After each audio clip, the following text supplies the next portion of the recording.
নমস্কার সবাইকে, কেমন আছো সবাই?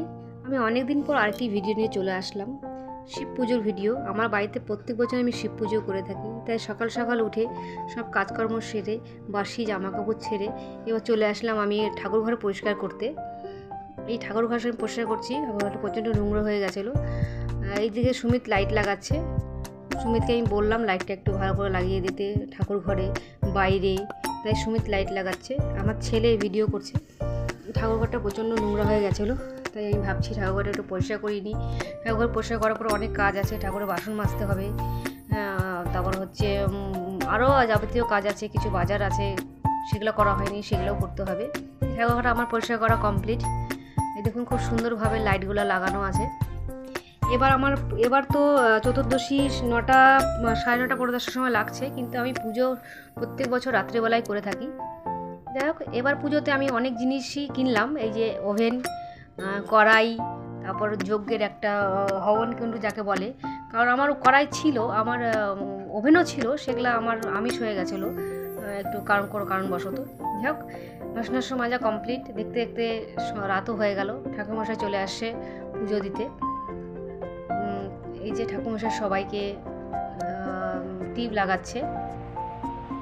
টিপ লাগানোর পরে একে একে সবাইকে টিপ লাগানোর পরে পূজাটা শুরু করবে। আর হরিদা ঠিক টাইম মতন আসছিলো, আমার একটু কিছু জোগাড় বাকি ছিল বলে হরিদা বসেছিল। হরিদা আসে 7টার সময়, কিন্তু পুজো শুরু করতে করতে 9টা হয়ে গেছিলো।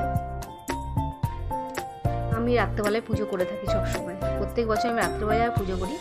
তাই এইবারও আমি হরিদা আমাকে বলছিল দিনে দিনে করতে, তবু আমার দিনে এটা পুজোটা আমার ভালো লাগে না, আমি রাত্রেবেলায় করে থাকি।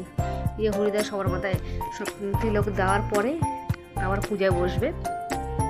পূজায় বসে হরিদা পুজো শুরু করে দিচ্ছে।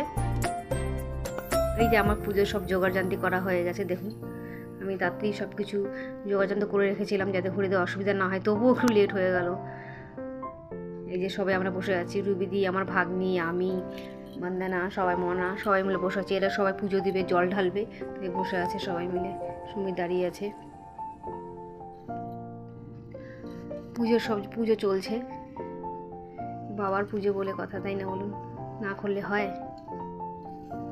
আমার ছেলেকে একটা কথা মনে পড়লো। আমার ছেলে কিন্তু কোনো বছর সারা দিন উপোস থাকে না, কিন্তু এবার ভগবানের আশীর্বাদে, ভোলে বাবার আশীর্বাদে আমার ছেলে সকাল থেকে উপোস, কারণ ও জল ঢালবে রাত্রেবেলা, তার জন্য।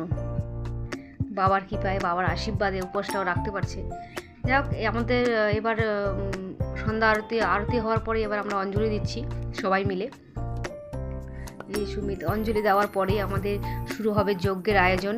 আমাদের অঞ্জলি দেওয়া কমপ্লিট, এই যজ্ঞের সব আয়োজন চলছে। হরিদা সব আয়োজন কমপ্লিট করে ফেলেছে। এই যে আপনারা তো ভাবছেন যে যজ্ঞের হবনকুণ্ড করার পরে কেন পেপারের উপরে এটা দিচ্ছে, আসলে ব্যাপার হচ্ছে সুমিত যেই হবনকুণ্ডটা নিয়ে আসছিলো সেটা হাতের মাপে আনতে লাগে, ও বিনা মাপে ওটা নিয়ে চলে আসছে, যে ওটার মধ্যে কিছুতে কিছু হচ্ছে না। তার জন্য আমাদের ঠাকুরমশাই বললো ওটা বাদ দাও, পেপারের মধ্যেই করি। তাই পেপারের মধ্যেই এই যজ্ঞটা করা হচ্ছে। ওটা আমি চেঞ্জ করে পরে ভালো করে আমি বানিয়ে নেব। যাই হোক, এই চলছে। আমরা সবাই মিলে যজ্ঞের কাঠগুলো একে একে করে সবাই যজ্ঞের আগুনময় দিচ্ছি। সবাই বলে যজ্ঞের আগুন যত ভালো উঠবে তত বলে পুজো ভালো হয়। দেখুন যজ্ঞের আগুনটাকে দাও দাও করে উঠছে। এবার আমরা চলে আসলাম এই যে জল ঢালতে। হরিদা মন্ত্র বলছে, আমরা একে একে সবাই বাবার মাথায় জল ঢালছি। এটাই তো একটা মানে এই অপেক্ষায় সবাই থাকে, ঠাকুরমশাই মন্ত্র বলবে, আমরা জল ঢালবো, তাই না? এই যে আমার জল ঢালা কমপ্লিট হয়ে যাওয়ার পরে এরপরে সুমিত আসবে জল ঢালতে। একে একে সবাই দাঁড়িয়ে আছে জল ঢালার জন্য। আমি সবার ভিডিওটা করতে পারিনি, কারণ ভিডিওটা বেশি করলে বড় হয়ে যাবে, তাই এই যে সুমিত চলে আসছে জল ঢালতে। সুমিত জল ঢালছে, এরপরে রুবিদি জল ঢালবে। যাই হোক, ভিডিওটা আমি এখানেই শেষ করলাম, বেশি বড় করলাম না, কারণ পরের দিন আবার শিব পুজো আছে। পরের দিনই ভিডিওটা আমি আবার নিয়ে আসবো, কীভাবে কী করলাম না করলাম। আপনারা পুজোটা ভালোভাবে এনজয় করুন, ভালো থাকুন, সুস্থ থাকুন। সবাইকে নমস্কার।